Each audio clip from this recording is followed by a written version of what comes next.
At. Sweet, right here. Z81 Apricot. So it's apparently a drive in the Chief Racing sprint car here there's this weekend. How many are we doing, by the way? 3. Already, we'll go with one more.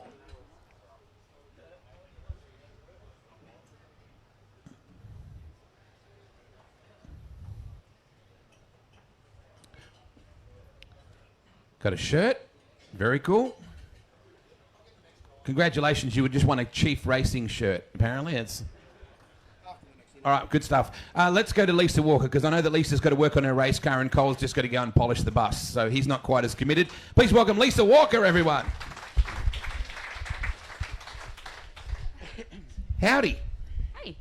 I think that's on. I think Cam left it on for you. Good media training. Thanks, I was thinking about this last night. I was watching the way you were getting around at Mount Gambier, and I was thinking everything you do is classy, Lisa. Like the car looks, the gear, the race suit looks immaculate. You must put a lot of effort into the way the team is presented, because you look at you now. Like, you do a great job.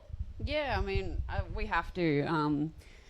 We've got a lot of good partners with us now, and we want to represent them in the best way we can. So, thank you. Well, Glad you took notice. You obviously put a huge effort into it, Lisa.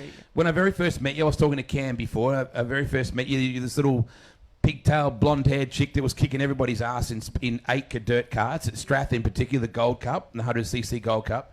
Where did the passion for dirt karts come from? Yeah, my dad used to race, and then probably when I was 9, he got me into it. My sister was just like a family deal, and I kept pressing on with it. My sister had better things to do, but she was nightclubbing, Lisa, let's be honest. Probably smarter, but yeah, so we went to it pretty hard for a while, and until we stepped up to Speedway.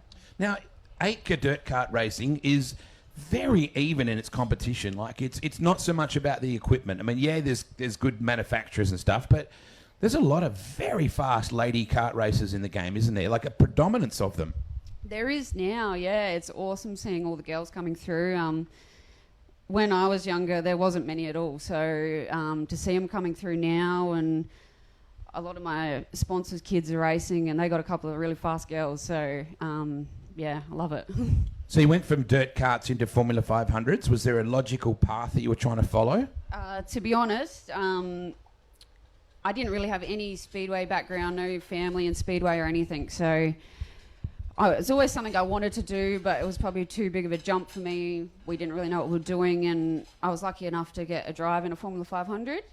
We sort of did a season in that, and I sort of wanted to better myself, so we sort of, tried to sell the go-karts and went down the 500 track until... Had the trailer stolen? Yeah, that wasn't ideal. That was horrendous, wasn't it? Yeah. Had that stolen. That was full of go-karts, but we were lucky to get the go-karts back. Yeah. And then that got in a police chase, and they rolled that, and so that was a write-off in the end. But we got... How is Adelaide these days? Sounds like a lovely place to visit. It's a good one. We were on our way to Mildura that day, actually, but... There's no crime in Mildura, Lisa, all right? Just to point that out. Yeah, that's true, but... no, so we were very fortunate to get the go-karts back and that, because some of them weren't even mine, but just lost all the tools and everything, but considering it could have been a lot worse. So Formula 500s, well, you were very competitive. Like, that was a class that was extremely good breeding for you to be doing what you're doing now, but you really grabbed a hold of that. Yeah, I mean, we had no idea what we were doing. It was pretty much just my dad and I, and we had a lot of, like, Brock Hallett, and stepped up and gave us a lot of advice and helped us where he could, and we tried to come over here and race as much as we could, because the competition was like next level in Victoria, and we did as much racing as we could, and I think that helped us get to where we are now. Now, life can be pretty random. There's a guy who's an onion farmer who's just came into your world, a guy named Wayne Rowett, who just, I don't know, remind me how that whole process started, because suddenly Snow wasn't going to be racing himself. He had a bit of an opportunity. Where did that whole process start? Yeah, I sort of knew Snowy through go-karts. Yep. A lot of my opportunities have come through connections through go-karts. And he sort of kept track of my racing, and he was helping Jake Turner a bit at the time, and I would come out and lend a hand where I could, and he was quite interested in what I was doing, and then one day he just gave my dad a call and he said, I want to put Lisa in the sprint car. And Dad rang me and he was like, yeah, Snowy wants to put you in the sprint car. And I was like, a bit shocked, and I was like, 360. He's like, no, 410, we're just going to do the USC rounds. And I was like, oh, okay. So we got thrown straight in the deep end, but it was, couldn't believe it.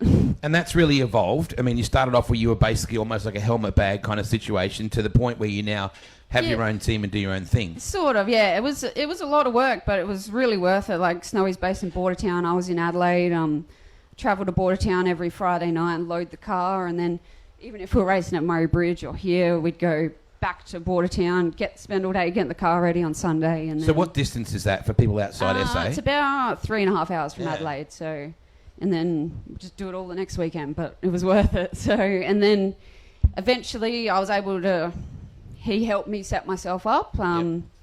So the next year I bought all my own chassis, still run his engine and run out of his trailer and shed. And then the next season we sort of did a deal and I bought his engine. I sold my go-kart trailer and everything, bought his engine. And then I did a deal to buy all the running gear, and somehow I got my own sprint car team. That's pretty cool, mate. I don't think people don't need to underestimate how difficult that is at that level, because you're a salary worker, right? You don't have your own business as such. You're in an administration, and so you're doing this on your own, but with your dad. Now, your dad is such a great character, man. A little bit like this lunatic. His name's Darren as well. He's very passionate about his girls racing, just like he is with his girls racing. Just checking he was listening. Same. Oh, he shot me that look just then. Explain the impact your dad has had on your career. Yeah, I mean, he doesn't know heaps about setting the car up, or he can't put in heaps financially, but he'll be there every night in the shed, driving the truck all night. He does everything. So I've been very... When I left Snowy, I had Hayden Kendrick come and help me. So. And where's he now? He's in America working for Kyle Larson. But how'd you let him get away? Opportunity.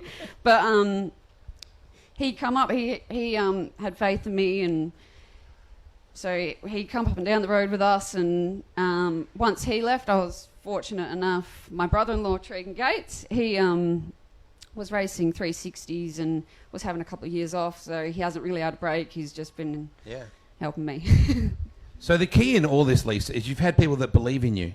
Yeah. Fundamentally, that's where you got what you've got. People believe in you because you're who you are, Lisa, as well, but you have people that have faith in you. Yeah, it's crazy to think, and I'm still sort of shocked that we do what we do, and it's because of the people that believe in us and our partners, so quite fortunate. I was thinking about this last night as I dodged two koala. Did you see any koala bears on the highway last night? A couple of... Oh, well, they were having a sleep, Lisa.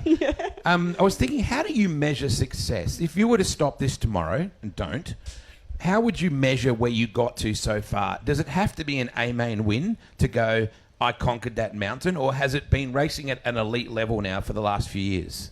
To be honest, I probably get a bit down thinking I want to, not down as such, but I expect a lot from myself, and sometimes I think, I should be up there, I should be doing that, but then I'm like, doing this by yourself, so it's pretty cool.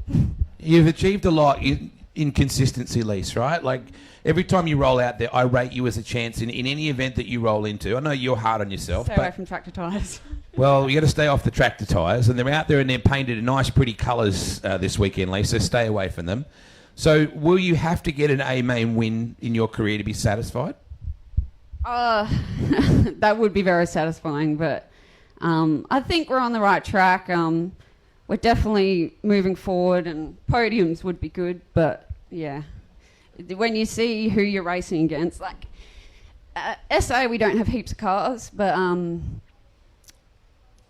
like when you run a top five and you've got Luke Dillon, Matt Eagle, Keller, the Carusos, Marcus, Pesca, Murcott, they're all in SA cars, so it's cool when you're running with them.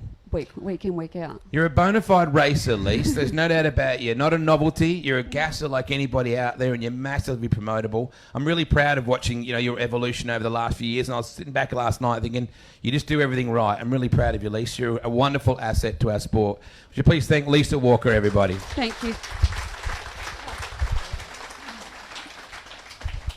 And a 2-car deal with Chief Racing for next year. Z42. Is it apricot? Z42. Oh, good work. No, he's thrown it away. Thank you, Lise. Wonderful to see you, love. Go and work on your car because you have to. So from the beauty to the chief, I'll just word it that way. This bloke here has come into our sport and he's made a huge impact.